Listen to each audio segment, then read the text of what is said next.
Welcome back. So in this task, we're going to start populating our web app screen with data. So let's go back to Adam here. We should still be on testpad.js. Now let's comment out this block of code because we are already done with it. So hit control / just like that. When that whole block is selected, should put it on comment. So now that we know our test code works, we need to copy this block of configuration into our live code. So we're going to select this block again. We can actually select the comment as well. We're going to right-click and copy. So worldpiece issues.html and worldpiece issue.js is going to be our web application, the live files. So this is the JavaScript, of course, and this is the HTML. So let's go to JavaScript file. So we'll go to worldpiece issue.js. Again, we're going to do the same thing. We're going to find this line 6, where it says replace this with your config. We're actually going to do these two lines. So we're going to delete it. We're going to either hit Control V or right click and do paste for that block of config. Again, you'll see these two lines that initialize the app and then connect to the database with issues. That's our root node. Okay, so you're going to see, if you scroll up a little bit, you're going to see there's already some code down here in task 4. So basically, this is what we use to retrieve the data from our database. So let's go over what this code is doing. So this is basically sitting in our JavaScript file, and this block will get executed every time we load our web page.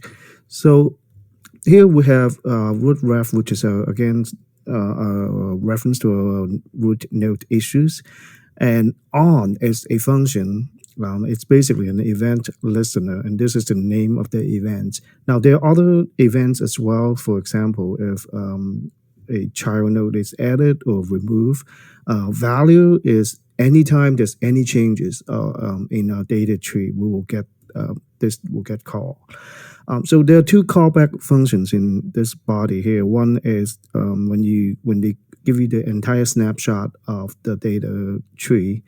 Another one down here is an error handler, basically. So when there's an error of retrieving the data.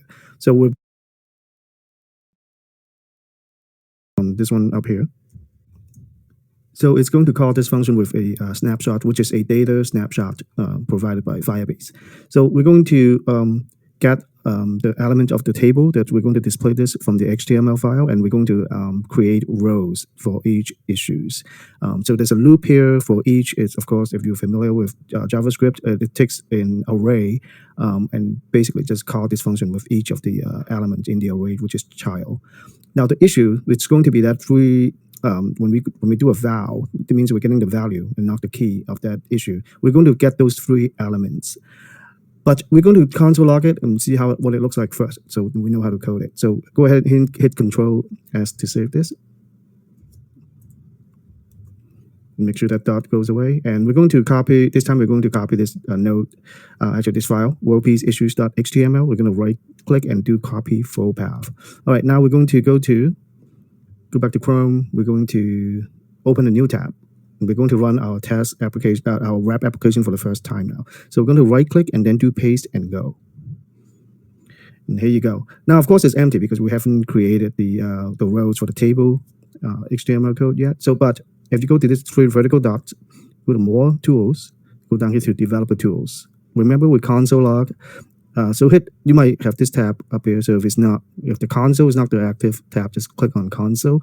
So you'll see, because we console log the 2 elements in the array that we got from the data tree, so you can expand them and look at them. So it's basically giving you a bunch of objects with these attributes, which is the fields of our data, right? So all we have to do is use these to create the HTML table rows and display them on the screen. So easy enough, right? So let's go back to Adam. All right, so we're going to just comment out this line because we don't want to console log it anymore. So we're going to uncomment the next 3 lines. So select that and hit Control /. Okay, so I did the first one. So we're going to take issues, which is that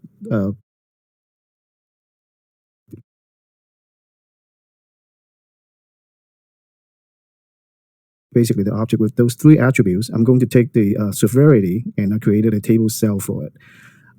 The other two, I just created a space holder. So let's see what this does. Let's hit Control S, save it. Let's go back to Atom. I'm sorry, Chrome. We can close this console tab right here. So hit refresh. And you see that we pulled the first attribute of our data in the first column. There are just space holders on these two, so we need to fill them out. So let's go back to Atom. Now, I actually want you to do this because basically it's just going to be very similar to what I did here. So, but you need to change these two attributes. So make sure you include the quotes as well because we don't need the quotes when we're doing variables. So there are, if you scroll back a little bit further, there are two fields, which is the first one is the description, and the second one is the resolved attributes. So I want you to pause the video and see if you can replace those two items with the data from our the data that we retrieve. So go ahead, pause the video, see if you can figure that out, and when you're done, just hit play again, and we can go over the solution.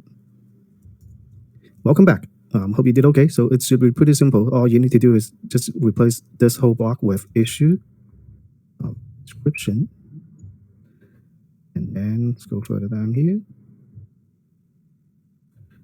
Then again, this whole block, including the quotes, we're just going to do issue dot resolved. That should be it. Okay, so let's hit Control S to save it. Let's go to Chrome. We're going to do a refresh. Here we go. We put in the description of the issues and also whether it's resolved or not. So this add box is not working yet. We will do that in the next task. But I want you to do something here. I want you to go to the Google Firebase tab again. We're going to manually add a record and see if it gets reflected in our web application. So go ahead and hit the plus sign next to the issues. Now there are a lot of plus signs, so you make sure you click the right one because this one just expands all the nodes. This one is adding another node from the top level that we don't want. We want to add a new issue. So we're going to click the one next to issues. It clicks that plus sign. The first value is going to be the key. So you can just key in any random characters that unique. So don't put in anything in value because we're going to add three attributes to this. So hit this plus sign at the end here. So the first attribute is going to be description. Now this is also how you add test data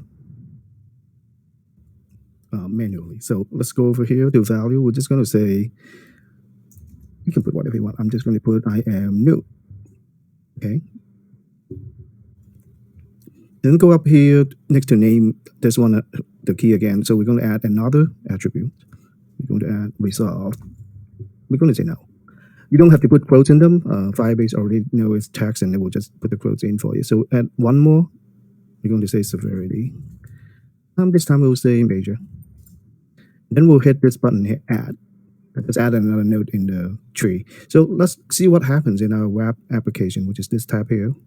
Look, it just already pulled that in. So what happened was whenever there's changes to the database, that callback function on value, let's go back to Atom here, scroll back out. So this block get called anytime there's a change in the database data tree, and then it will call this function with the snapshot, and you can do whatever you want with it. So what we did is we cleared the table, we created all the table rows again. So this is kind of how real-time database works. When there's a change in the database, it will call a callback function in your code, and you can handle the changes. So this is how we keep all the data in all the clients in sync. So this is kind of nice. So now what happens if we delete that node? Let's go back to Firebase. Go back to the Firebase tab. So let's see. Let's go back and find that node we just added. So we're going to hit right next to the key here, the random characters. Hit this X. That's going to ask you, it's going to delete this node. Are you sure? Yes. Delete. Will turn red and then we'll go away. Now, if we go back to a web app, that should have gotten rid of it. Yep, it's gone. So this is kind of really nice, right? So you don't have to pull the database all the time to see if there's changes. When there's a change, it will just call you. So this is how we retrieve database from Firebase. So in the next task, we're going to make this functionality down here work. So we're going to be able to add new issues. So I'll see you in the next task.